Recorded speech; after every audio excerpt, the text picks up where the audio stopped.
Fala, galera! Beleza? Como é que vocês estão? Deixa eu ir colocando meu microfone aqui. Não vamos escutar. Tudo bem com vocês? Tudo joinha? Estão estudando direitinho? Estão acompanhando? Estão fazendo os exercícios?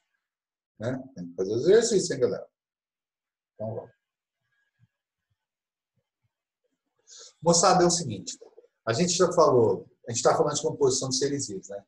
Aí a gente falou que a composição pode ser inorgânica e orgânica. Nos inorgânicos, a gente falou de água e sais. Daí as aulas. Depois a gente começou a falar dos orgânicos. E quando a gente começou a falar dos orgânicos, aí a gente falou de carboidrato, depois a gente falou de lipídio, depois a gente falou de vitamina. Está faltando dois para a gente falar, para a gente fechar esse assunto. Esses dois são proteínas, com uma particular atenção a enzimas, que a gente vai falar hoje também. E a próxima aula vai ser sobre ácidos nucleicos. Falou, galera? Falar de DNA, RNA e tal. Resumindo, é o seguinte, galera. Aquilo que eu prometi para vocês no começo, realmente está acontecendo, né? A gente começou com aulinhas bem fáceis, né? Falando de água, de sais e tal. E essas aulas vieram ficando cada vez mais complexas, mais complexas, mais complexas. Então, segura a onda, cata as carças, que hoje a aula já vai começar a ser um pouco mais pesada. E tem outra ainda, galera. Algumas a gente vai deixar para fazer um aprofundamento uma parte bastante específica da nossa aula, que são as proteínas especiais. Tá? A gente vai falar de regulação de enzimas, isso a gente vai fazer um aprofundamento. A regulação de ação enzimática, a gente vai falar, por exemplo, de proteínas como as imunoglobulinas, anticorpos, falou? Isso em aprofundamentos, que são aulas bastante específicas, que a chance de cair isso em um outro vestibular que não seja específico é muito, muito pequena, tá bom? Então, vamos começar a nossa aulinha de proteína agora. Fechou, galera? Beleza? Então, vamos buscar a nossa apresentação. Aqui. Isso, o tio Ziz aparece lá. E daqui a pouquinho o tio Ziz volta de novo para a gente encerrar essa nossa parte da aula. Valeu, galera? Beleza? E vamos então começar a falar de proteína. Não assusta não, galera. É light, tá? Não assusta não que é light. Dá para a gente fazer de boa, tá bom? E é cheia de macetezinhos, falou? Então vamos lá. Galera, então, repetindo, né? A gente vai falar de proteína, beleza? Um dos compostos orgânicos. Só, cara, quando a gente fala de proteína, por favor, respeito, né? Porque não é um dos, é um dos principais compostos, né? Tá? Não vou falar para você que é o mais importante, mas, por exemplo, quando a gente fala muito de Enem, de vestibular e tal, começa a prestar atenção nisso daqui, porque eu posso relacionar a proteína a um monte de assunto, tá? E aí que está o X da questão. Não é que ela é mais importante, é que é fácil ligar proteína a um monte de assunto, cara. Até fora da biologia, falou? Até fora da biologia. Então, moçada, presta atenção nessa aula aqui, que ela realmente pode fazer diferença, beleza? Então, tá bom. O que é proteína? Vamos lá? Então, a gente está lá. Apresentação. Composto orgânico mais encontrado nos animais. Aqui você já para e pensa. Eu já especifiquei nos animais, porque em vegetais é um carboidrato. Falou? Lembra que o carboidrato é o composto orgânico mais encontrado na natureza e o composto orgânico mais encontrado nos vegetais. Em animais, é proteína. Quando se fala em composto orgânico, proteína é que você vai ter em maior quantidade. Existem mais de 250 mil tipos diferentes de proteínas, galera. 250 mil tipos diferentes só de proteína. Agora, como é que o cara sentou para contar isso, eu não sei. Aí você pega e olha aqui, ó. 50% da minha matéria seca. Quer dizer, que se eu pegar o tio Ziz e tirar toda a água dele, quer dizer, os meus 70% de água, vai sobrar 30% de tio Ziz. Esses 30% do tio Ziz é a minha matéria seca. Desses 30%, que sobrou de matéria seca, metade é proteína. Então, por exemplo, né, se eu pesasse 100 quilos, não peso não, galera? Só fazer umas contas fáceis. Se eu pesar 100 quilos. Tira 70 quilos, que era água. Tá? Sobrou 30 quilos. Desses 30 quilos, 15 quilos, portanto, 50% da minha matéria seca, quer dizer, é o tiozizo sem água, é proteína. Então, é uma quantidade muito grande, cara, muito grande. E 15% da matéria viva. Falou? Aí é tiozizo com água e tudo. Falou, galera? Beleza. Ainda dentro da apresentação. Composto orgânico mais multifuncional que existe. E aqui, velho, não tem para ninguém, mano. Não existe nenhum composto orgânico que consegue ter mais função do que proteína consegue. É impressionante. Eu ficaria o ano inteiro, e 2 anos, 3 anos, falando só sobre função proteica para vocês. Falou? Mas a gente vai falar no finalzinho da aula de algumas específicas que você vai ter que saber, inclusive guardar exemplo, tá bom?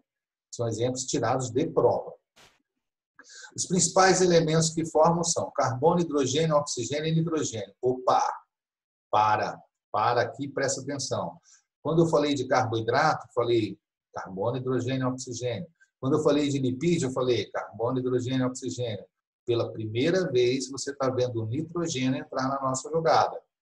Presta atenção nisso daí, hein, galera? Tá bom? Ele vai voltar a aparecer de novo em ácidos nucleicos, tá bom?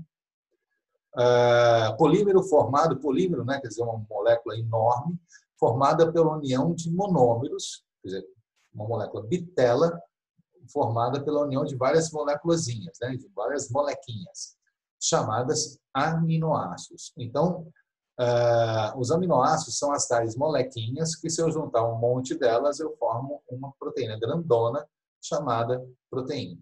Fechou? Bom, você não entende proteína se você não entender esses aminoácidos, tá bom? Então, vamos começar a falar sobre eles. Aqui, galera, o próprio nome já diz, né? Aminoácido. Essa é a pequena molécula que, se eu juntar milhares dela, eu vou formar uma grande molécula chamada proteína. E o nome já diz, aminoácido, quer dizer, eu tenho aqui, galera, um radical amina, um NH2, e eu tenho aqui um grupamento do ácido carboxílico, né? C-OH, você lembra da química orgânica? Né? Você vai precisar disso aqui, ó. Então, eu tenho um grupamento amina e o grupamento do ácido carboxílico aqui, fechou? Eu tenho um carbono, que eu chamo de carbono de recheio, mas o nome dele é carbono alfa, que está aqui, tá? Eu tenho um hidrogênio ligado aqui e aqui embaixo eu tenho uma variável chamada R. Então, agora se expressa pensando numa coisa. Todo aminoácido sempre tem um radical amina, vai ter um grupamento do ácido carboxílico, vai ter o carbono alfa, vai ter o hidrogênio e vai ter essa variável R. Aí você vai falar assim, Luizinho, essa variável são quantas? Então, são 20 tipos, galera. Então, vem cá. Se existem 20 tipos de R diferentes, que eu posso colocar aqui, e o resto é fixo, quantos tipos de aminoácidos existem? Então, galera, você vai saber, né? Como eu estou falando aqui, ó. Como vimos, os aminoácidos são formados por um grupamento amina, um grupamento do ácido carboxílico, um carbono alfa e uma variável R. E eu falei aqui embaixo, né, moçada? Aquilo que eu falei. Se existem 20 tipos de R, então vão existir 20 tipos de proteínas. Falou? Fechou? Proteína, 20 tipos de aminoácidos para formar as nossas proteínas. Galera, aqui cabe um perhaps, tá? Se eu perguntar para você, Luizinho, quantos tipos de aminoácidos existem? Você vai falar assim, 20. É porque 20 são os 20 que são usados para formar as proteínas. Existem outros aminoácidos? Existem, galera. Existem, moçada. Existem mais de 300 tipos de aminoácidos, mas que formam as proteínas são somente 20, tá bom? Isso só vai aprender na faculdade, num aprofundamento muito lá para frente. Falou? Por enquanto, se alguém perguntar para você quantos aminoácidos existem, você vai falar 20. Por quê? Porque existem 20 tipos de R diferentes. O resto é tudo igual. Se existem 20 tipos disso, existem 20 tipos de aminoácidos. Beleza? Agora, todos esses aminoácidos são iguais? Não. São diferentes, são 20 tipos. Então, eu posso pegar esses 20 tipos e dividir esses 20 tipos de aminoácidos em 2 grupos. Naqueles ditos aminoácidos naturais e aqueles ditos aminoácidos essenciais. Qual a diferença que existe entre um e outro? Os aminoácidos classificados como naturais são aqueles que eu consigo fabricar. O meu organismo fabrica. Se o meu organismo fabrica, eles não precisam fazer parte da minha dieta. Por isso que eles são ditos naturais. Falou, galera? E os aminoácidos essenciais? Os aminoácidos essenciais são aqueles que, como o meu corpo não consegue sintetizá-los, eles devem fazer parte da minha alimentação. Então, por isso que eles são ditos essenciais. Eles são essenciais na minha nutrição. Porque se eu não tiver esses aminoácidos na minha nutrição, eu não consigo fazê-los. Falou? Agora, galera, um perhaps muito importante aqui, cara. Eu vou precisar ter sempre todos os aminoácidos, tanto os naturais quanto os essenciais. Os naturais eu consigo fabricar. Se faltar aminoácido essencial na minha alimentação, eu não vou conseguir fazer todas as proteínas que são possíveis. Um dos conceitos de uma alimentação nutritivamente pobre é justamente isso, né? Ela tem a quantidade e os tipos todos de aminoácidos que eu preciso? Tem. Então, ótimo. A alimentação está muito bem, obrigado. Agora, se faltar os aminoácidos essenciais na minha alimentação, eu não vou conseguir ter esses aminoácidos para formar as minhas proteínas que são naturais, as proteínas que são necessárias, perdão. Agora, cabe aqui um perhaps também, galera, um segundo perhapsinho, que é o seguinte, moçada, você está vendo aqui, ó, o número de aminoácidos naturais essenciais, eles podem variar conforme a espécie. Então, por exemplo, quando eu estou falando em humano, existem 11 aminoácidos que são naturais e existem 9 que são essenciais. Então, dos 20, só 9 devem fazer parte da minha alimentação, porque 11 eu consigo fabricar. É, por exemplo, diferente de cachorro, que é 16 por 4. Estão entendendo o que eu estou falando? De gato, que é 18 por 2. Falou? Por isso, galera, que a composição alimentar, por exemplo, de um ser humano, não serve para um cachorro. De um cachorro não serve para um gato. De um gato não serve para, sei lá, o guaxinim. Por quê? Porque cada espécie vai ter uma proporção, um número de aminoácidos naturais essenciais na sua alimentação necessários diferentes. Falou? Bom, nós já estudamos, então, os aminoácidos, entendemos como é que a gente faz para classificar. O que a gente vai ver agora? Agora eu vou começar a ligar um aminoácido no outro para formar uma proteína. Imagina que isso aqui é um trem e cada aminoácido é um vagão. Eu preciso unir esses vagões para formar um trem chamado proteína. Só que para que eu faça essa ligação entre um aminoácido e outro, eu vou ter que usar uma ligação específica chamada ligação peptídica. Cara, que cai pra caramba, para não falar outra coisa, cai pra caramba em vestibular, moçada. Cai muito, mas não cai pouco, não, despenca. Então, por favor, moçada, preste atenção nessa parte da aula. Assim. É facinho isso daqui, é muito frequente, as pessoas fazem uma baita de uma confusão, tá bom? Então, tá lá. A ligação peptídica da união de um aminoácido na formação da proteína. Então, tá bom. Sempre por desidratação, já explico para vocês por quê, se une o grupamento carboxílico de um aminoácido com o radical amina do outro aminoácido. Falou? Tá? E o número de ligações peptídicas de uma proteína é sempre o número de aminoácidos menos 1. Então, por exemplo, vamos supor que isso aqui fosse uma proteína. Não é uma proteína porque é pequenininha ainda, né? É um peptídeo só. A união de poucos aminoácidos a gente chama de peptídeo. Se fosse um pouquinho mais, oligopeptídeo. Aqui a gente já está falando de uma proteína, falou? Então, vamos lá. Ó. 1, 2, 3, 4, 5 aminoácidos. Quantas ligações peptídicas? Uma aqui, outra aqui, outra aqui, outra aqui. Então, tem 1, 2, 3, 4. Então, por exemplo, se aqui fosse 625 aminoácidos, quantas ligações peptídicas foram necessárias para unir 625 aminoácidos? 624 ligações peptídicas. Fechou? Agora, como é que essa ligação peptídica definitivamente funciona? Então, você está vendo aqui. Ó. Vamos ver? Reconheça essa molécula. NH2, C-OH, C-OOH, variável R, carbono alfa e hidrogênio. Então, isso aqui é um aminoácido, tá bom? Aqui eu tenho outro, ó, NH2, um carbono alfa, outro hidrogênio, um C dupla O e um outro OH aqui, e uma outra variável R aqui. Eu quero unir esses dois aminoácidos. Como é que eu faço? Eu tiro a hidroxila, o OH daqui, e tiro o hidrogênio do radical amina aqui. Então, vai ter ó, H, H, H e O. Não é isso? Então, H2O, aqui, ó, molécula da água.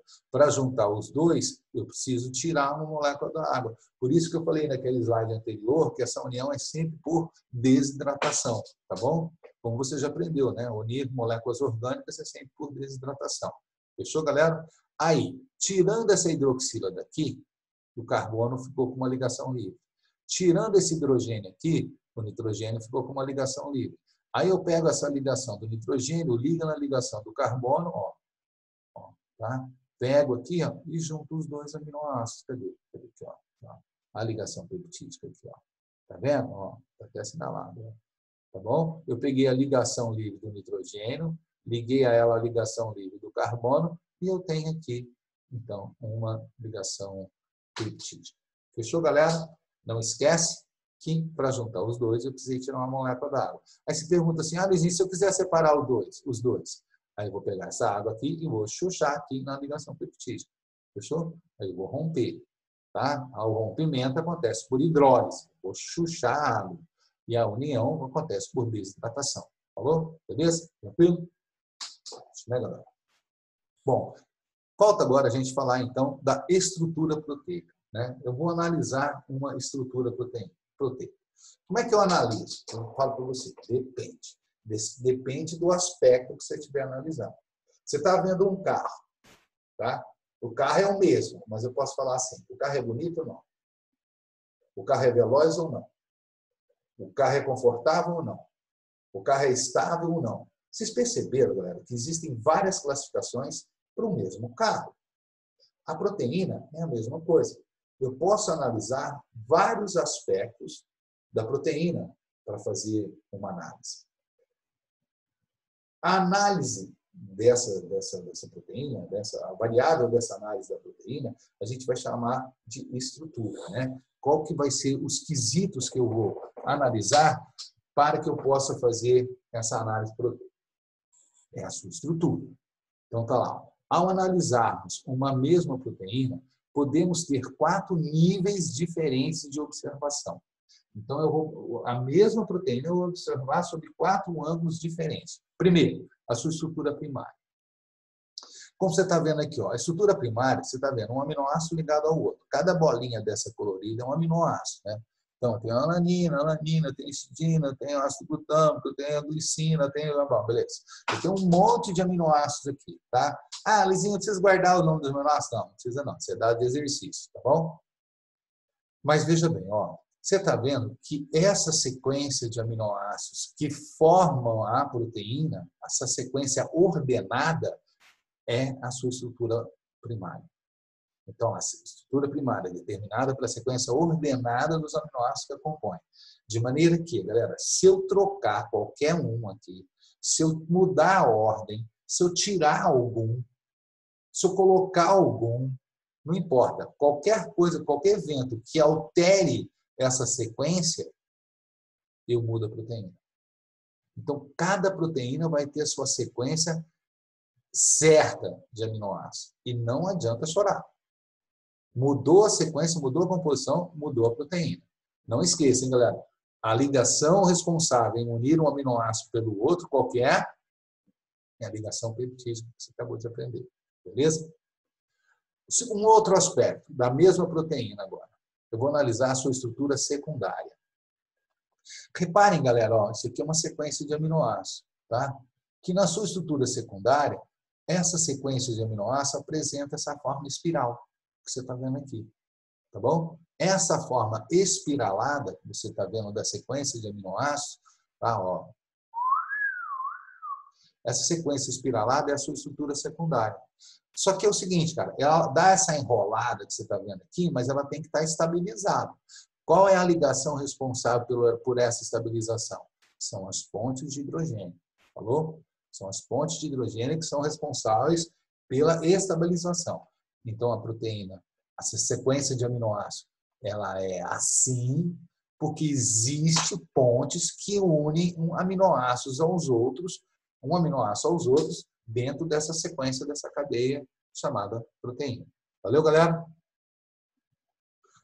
Agora a gente vai falar da sua estrutura terciária, tá? Essa estrutura aqui é importante. Galera, que é o seguinte, o que acontece? Como você está vendo, o filamento de espiral de aminoácido vai se dobrando sobre si, como você está vendo aqui, ó. Ele vai se enovelando, tá? E isso acaba determinando a proteína uma forma. Então, a forma proteica é a própria estrutura terciária, determinada pelo enovelamento do filamento espiral que forma a proteína. Falou? Só que, de novo, eu vou enovelar isso aqui, eu vou dobrando esses filamentos de aminoácidos aqui, só que eu tenho que estabilizá-los, tem que estar fixo um no outro, bonitinho, certinho. Quais são as pontes que eu vou usar aqui? Vocês estão vendo várias aqui, galera, mas eu quero que você guarde duas. Eu quero que você guarde as pontes de hidrogênio e as pontes agora de enxofre ou disulfeto. As pontes de enxofre ou disulfeto, que são as pontes, as ligações químicas necessárias para a estabilização da forma proteica, que é a sua estrutura terciária. Fechou? Bom, uma coisa importante, galera. Lembrar que a forma e a função de uma proteína estão intimamente ligados, de maneira que qualquer coisa que altere a posição dessas pontes vai alterar a forma. E se alterar a forma, a proteína compromete ou impede o desempenho da função dela. Falou? Então, presta atenção que forma e função proteica não pode se alterar. Você está vendo como é que proteína é um negócio chato. Você está vendo como é que proteína é um negócio chato. Lembra lá, desde a primária, se eu mudar um só aqui, zangou. Então, já não funciona. Tá bem? Aqui de novo. Se eu mudar a forma, zangou. Não funciona. Valeu, galera? Não esquece, hein? Vamos lá, as ligações, desde o comecinho. Primária são as ligações peptídicas. Secundária são as ligações de pontos de hidrogênio. Terciária, quais são as ligações? Pontos de hidrogênio de novo, mais as pontes de disulfeto. Fechou? Ó, uma ponte de hidrogênio aqui, que você está vendo aqui. Uma ponte de disulfeto aqui, ó. Tá bom?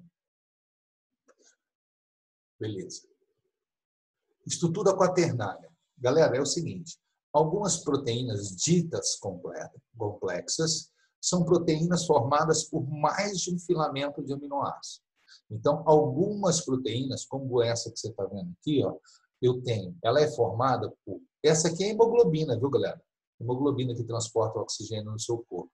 A hemoglobina ela é formada por 1, 2, 3, 4 filamentos de aminoácidos diferentes. Traduzindo, 4 cadeias polipeptídicas diferentes. E ligado a cada cadeia dessas, um radical de ferro, um radical N. Falou? É inclusive nesse radicalzinho aqui que se ligam os oxigênios do transporte da hemoglobina. Beleza? Bom, por que eu estou falando isso? Porque isso que você está vendo, um enovelamento, né, de 2 ou mais cadeias polipeptídicas na formação de uma única proteína, é a sua estrutura quaternária. Eu vou repetir. O enovelamento de 2 ou mais cadeias polipeptídicas forma uma única proteína complexa. E isso que é a sua estrutura quaternária. Fechou? Beleza? Tranquilo? Ótimo. Galera, já que a gente está falando de forma, existe um processo muito frequente nos nossos vestibulares, absurdamente. Eu não preciso nem falar isso, você já sabe disso, isso aqui realmente é muito comum, né?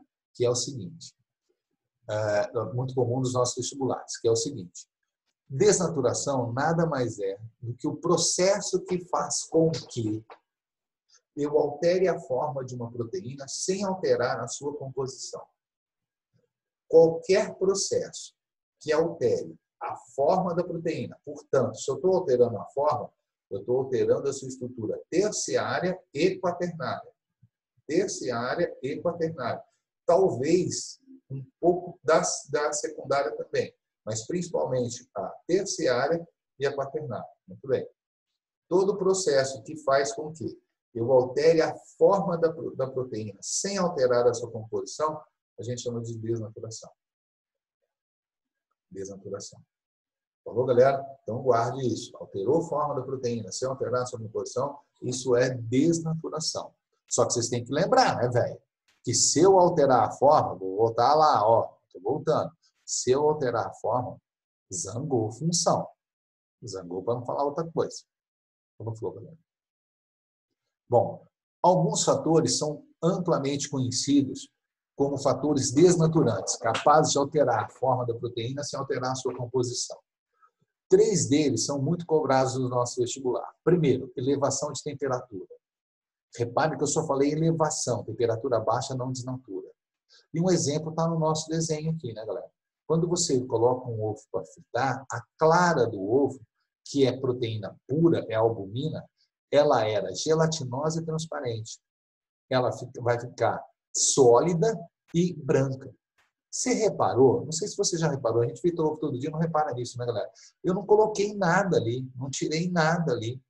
E a substância mudou seu aspecto e vai mudar e vai perder a sua função.